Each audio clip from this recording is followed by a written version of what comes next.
Donc là, on vient de créer notre matrice F 3 lignées 4 colonnes, remplie de 0 par défaut. Et souvent, en fait, pour remplir notre matrice, on va passer sur l'indice des lignes, l'indice des colonnes et remplir les éléments qu'on veut. Donc là, par exemple, j'ai écrit une boucle pour parcourir l'indice des lignes. Donc pour I de 1 jusqu'à 3, pour J de 1 jusqu'à 4, je vais parcourir les colonnes et je vais dire par exemple que FIJ reçoit I étoile J. Quand j'exécute ça, je vais passer par tous les éléments de la matrice. Et quand je demande F, en fait, j'obtiens le résultat du produit de l'indice de la ligne par l'indice colonne. Souvent, on va jouer sur l'indice ligne et l'indice colonne pour remplir une matrice. Deux, trois petites astuces qu'on utilise souvent en programmation. Si j'ai envie de remplir juste le triangle supérieur, donc si j'ai envie de passer juste sur cette partie-là, je regarde la propriété du triangle inférieur.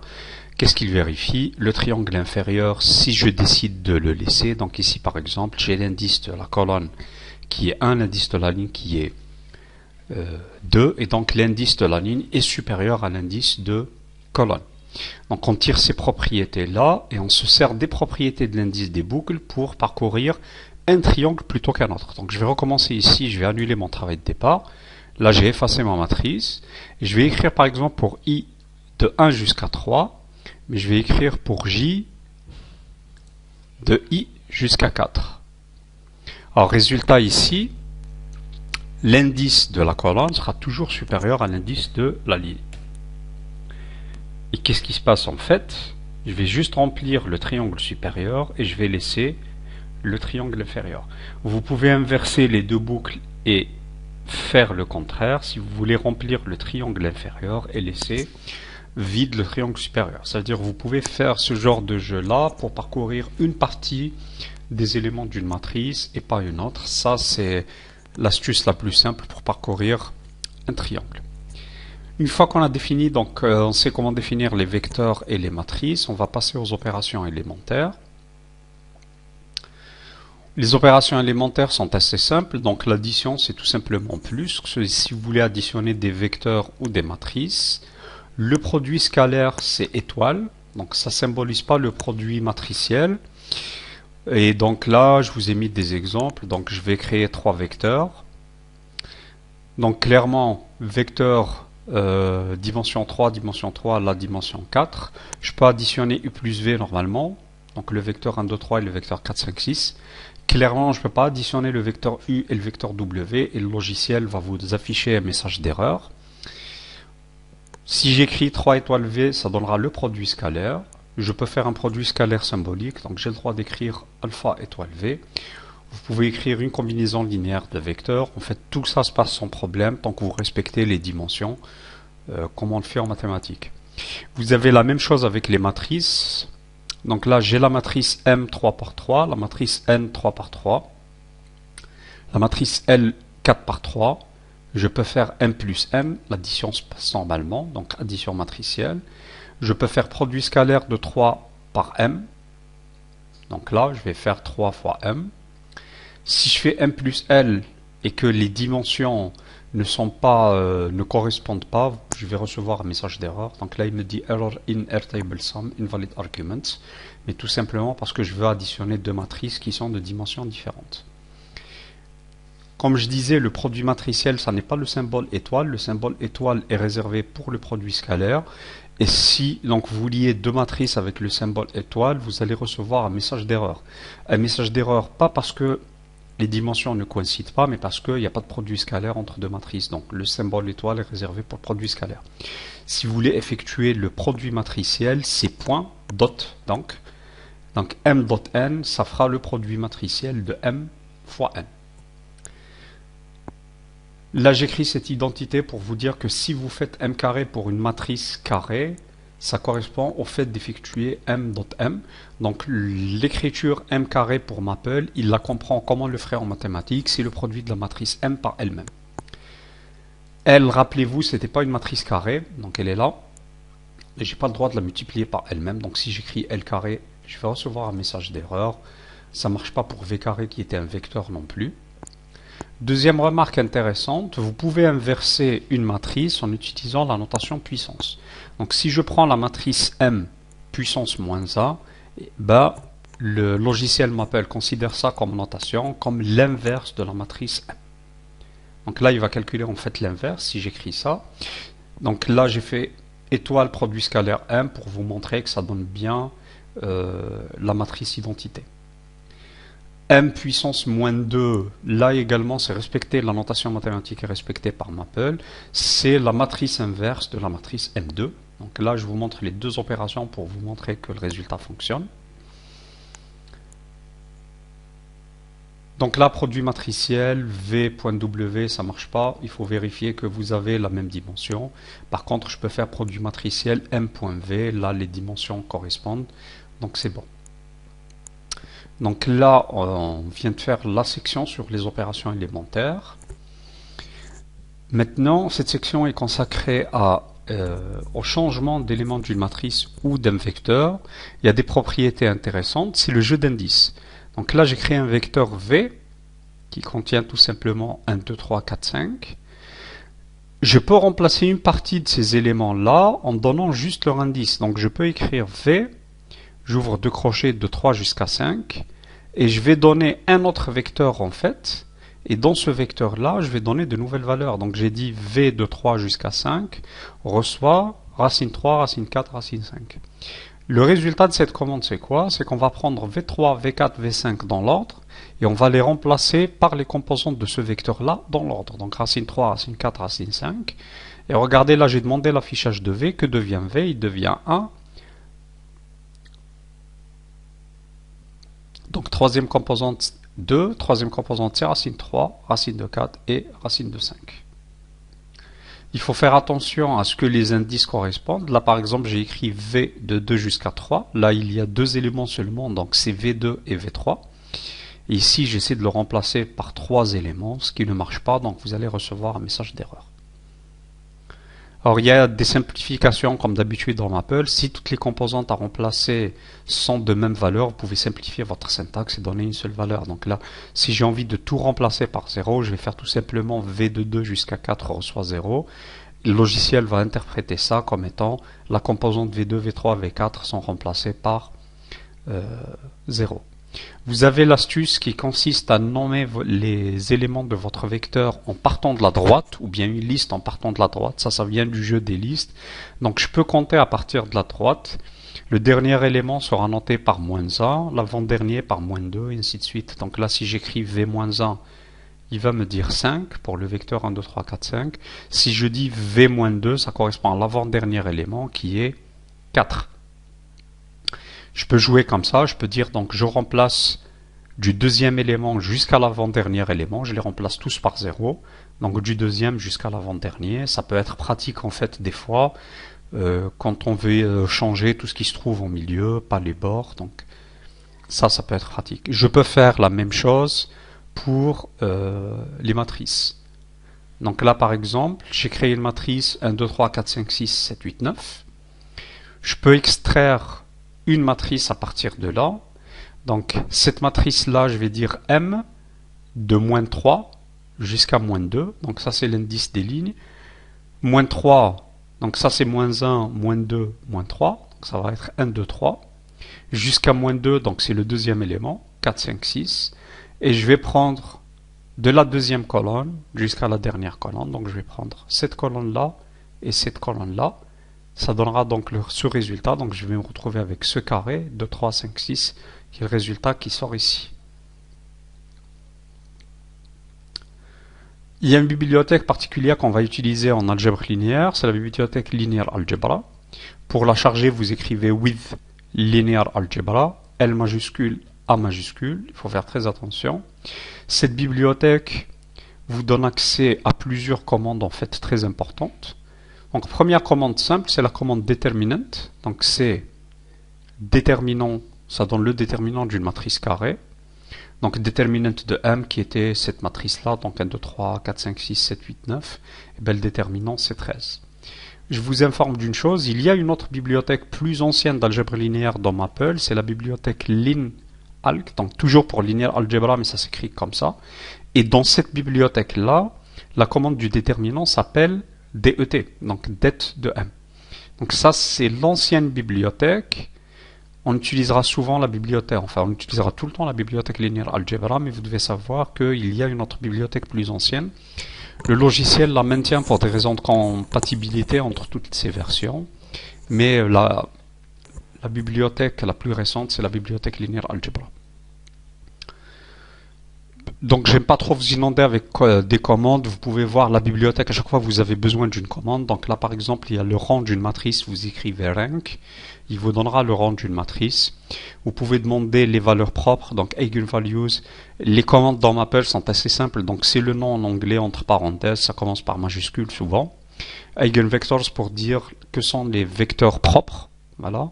Là je vous montre bien que ça vérifie bien la définition de vecteur propre.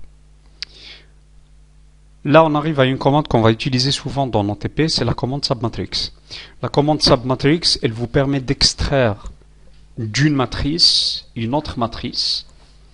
Et la syntaxe type, c'est submatrix ARS. R, ça doit être un intervalle d'entiers ou bien un ensemble d'entiers qui vont jouer le rôle des indices de ligne. Et S, ça va être un intervalle d'entiers ou bien un ensemble d'entiers qui va jouer le rôle d'indice des colonnes. L'idée, c'est quoi? La commande submatrix, qu'est-ce qu'il va faire? Elle va prendre la matrice A, elle va cocher tous les indices lignes que vous allez lui donner, donc elle va faire comme ça, cocher tous les indices colonnes que vous allez lui donner, et tout ce qui correspond à ça, ça va être la matrice que vous allez extraire. Donc on va faire un exemple simple. Si je prends la matrice M, de tout à l'heure, 1, 2, 3, 4, 5, 6, 7, 8, 9, si je dis submatrix M, là j'ai donné première liste de mes intervalles, donc 1, 3. Deuxième intervalle, ça va être de 1 jusqu'à 2. Là, regardez bien, j'ai choisi 1,3. Donc, on va prendre la première ligne et la troisième ligne. Pour l'indice des colonnes, j'ai dit on va de 1 jusqu'à 2. Donc, j'ai donné un intervalle. Donc, ici, c'est quoi? De 1 jusqu'à 2. Donc, je vais prendre première colonne et deuxième colonne. Donc, rappelez-vous, première ligne, troisième ligne. Intersection, première colonne, deuxième colonne. Donc, qu'est-ce qui va rester? N2 et 7, 8. Et donc, j'ai retiré la matrice. Le résultat sera de type matrix. Donc, vous pouvez le réutiliser encore dans vos opérations matricielles. Ça, on s'en servira beaucoup dans nos programmes. Donc, c'est une commande qui est importante. Il faudra la retenir.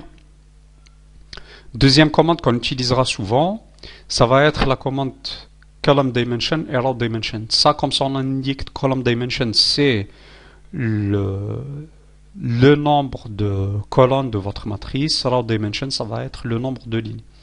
Donc ici par exemple, si j'écris column dimension, là j'ai créé une matrice à 3 lignes, donc il va me dire 3. Vous pouvez écrire row dimension d'une autre matrice, il va vous dire le nombre de lignes.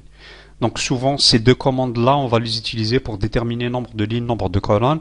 Quand la matrice est carrée, on va utiliser l'une ou l'autre des commandes pour connaître son nombre de lignes ou bien son nombre de colonnes.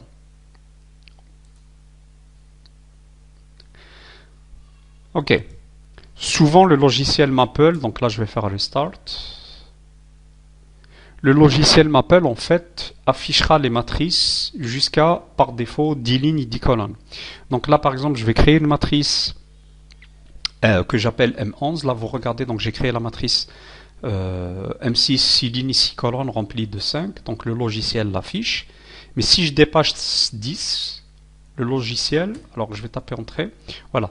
Le logiciel ne vous affichera pas une matrice qui, dans la dimension, dépasse 10 lignes et 10 colonnes. Ce qu'il va afficher par contre, il va vous afficher ça, M11 reçoit, il va vous afficher ce schéma-là, il va vous dire c'est une matrice à 11 lignes, 11 colonnes. Il va vous dire que storage rectangular, il va vous dire l'ordre c'est l'ordre Fortran. Mais vous pouvez cliquer en fait sur votre matrice pour la retrouver, vous faites un double clic et vous retrouvez votre matrice. Et vous pouvez en fait surfer en quelque sorte sur votre matrice parce qu'elle est trop grande pour être affichée. Vous pouvez, l'une des options, l'afficher par image. Donc là, vous avez une légende. D'accord? Et celle-là, pour l'instant, c'est pas trop parlant. On verra les images quand il y aura des valeurs différentes parce que là, c'est 5 partout. C'est pas très intéressant, mais l'essentiel, vous pouvez voir ça comme image. Ok.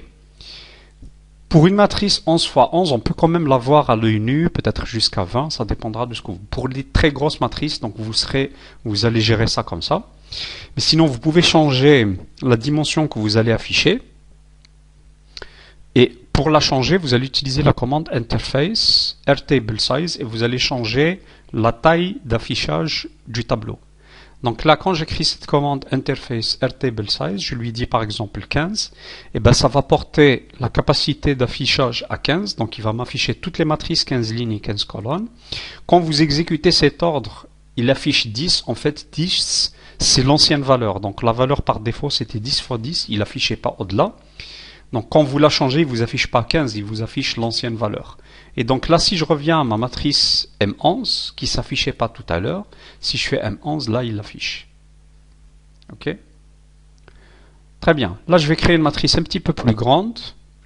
Donc 50 lignes et 50 colonnes. Comme on a dit tout à l'heure, ça va créer une matrice remplie de 0.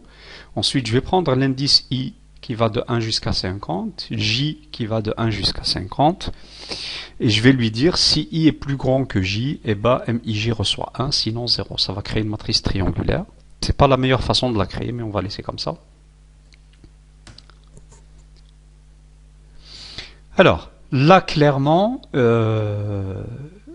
la matrice, ça sert à rien de l'afficher. Ça veut dire si vous faites airtable size, vous essayez de le changer ici, vous mettez 51, l'affichage ne sera pas très agréable à voir. Donc quand c'est des grandes matrices, on laisse en l'état et on les gère comme ça. Je reviens à un exemple intéressant d'image. Donc là, j'ai créé une matrice triangulaire en fait, parce que à chaque fois que I est inférieur à J strictement, ça sera des zéros. Et là, en fait, l'option image est intéressante parce qu'il me montre que ma matrice, regardez la légende ici, 0 c'est noir et 1 c'est blanc. Et donc en fait, tout ce qui est blanc, c'est la valeur 1, et tout ce qui est noir, c'est la valeur 0. Et ça me dit clairement à partir de la forme que cette matrice-là est une matrice triangulaire. Donc si c'était une matrice diagonale, une matrice, par exemple, bande, des choses comme ça, en fait, on peut les remarquer grâce à cette option-là. Quand la matrice est très grande, on ne peut pas connaître vraiment sa forme. C'est pour ça qu'elle est utile, cette option-là d'image. Donc pour reconnaître à peu près la forme de la matrice. Ok, j'ai oublié de vous dire tout à l'heure, heureusement que c'est écrit ici, donc la remarque Fortran Order signifie que le stockage est effectué selon la norme Fortran, donc colonne par colonne.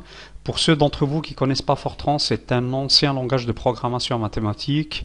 Il y a encore des mathématiciens qui l'utilisent, mais de moins en moins, mais à une époque c'était le langage de programmation préféré des mathématiciens.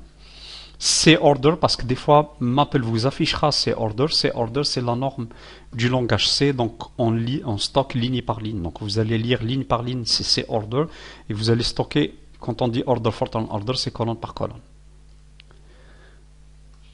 Ok, dernière partie donc de ce cours-là, c'est le stockage de matrices de grande taille. Donc ça, c'est un point qu'on va essayer d'aborder dans notre cours. La capacité en fait de stockage d'un ordinateur pour les matrices est limitée. Elle est limitée, on va dire par exemple que vous pouvez stocker uniquement des matrices qui sont de dimension inférieure à, allez, disons 1 million fois 1 million. Donc vous avez le droit jusqu'à 1 million lignes, 1 million colonnes. Admettons que vous avez une matrice triangulaire. Donc la matrice triangulaire est remplie par 0. Donc si vous voulez stocker encore plus, une astuce qu'on utilise en mathématiques, c'est de ne pas stocker les zéros dont on n'a pas besoin. C'est-à-dire, quand une matrice est triangulaire, on stocke uniquement le triangle qui contient les informations, on ne stocke pas le triangle qui contient le zéro, et ça permet en fait d'augmenter la capacité de stockage des matrices sur notre ordinateur. Donc ça aussi c'est permis dans Maple grâce à l'option Storage. Donc si vous connaissez la forme de votre matrice, ben vous allez lui dire de ne pas tout stocker. Donc là, par exemple, j'ai créé une matrice T, donc 4 lignes, 4 colonnes, et je lui dis storage égale triangular. Entre crochets, j'ai dit upper, donc j'ai dit ma matrice est triangulaire supérieure. Donc quand le logiciel va vous créer la matrice, qu'est-ce qu'il fait? Il vous remplit le triangle supérieur de 0, mais attention, il le remplit de 0, ça veut dire que c'est là que vous avez le droit de remplacer. Et le triangle inférieur où on connaît déjà les zéros, il met des tirets, et en fait là, vous n'allez rien stocker. D'accord? Donc si j'essaie de demander T de 1, donc là je vais recréer devant vous la matrice. Si j'essaie de demander T de 1, il va me dire error, enable to look up index to 1. Not in storage, ça veut dire l'indice deuxième ligne et première colonne ne figure pas dans le stockage de la matrice et donc vous ne pouvez pas ni le lire, encore moins le modifier. Par contre, vous pouvez modifier ces éléments-là. Donc je peux dire T12, il va me dire c'est 0. Je peux affecter à T12 ou bien T11. Je peux dire T11 c'est alpha. Si je demande l'affichage de la matrice T, il va me dire c'est alpha. Donc la remarque importante, les zéros sont dans le triangle supérieur, pardon. C'est pour dire qu'on a le droit de les affecter. Notre matrice est bien triangulaire inférieure. Et on n'a pas besoin de stocker tous les zéros qui se trouvent en bas.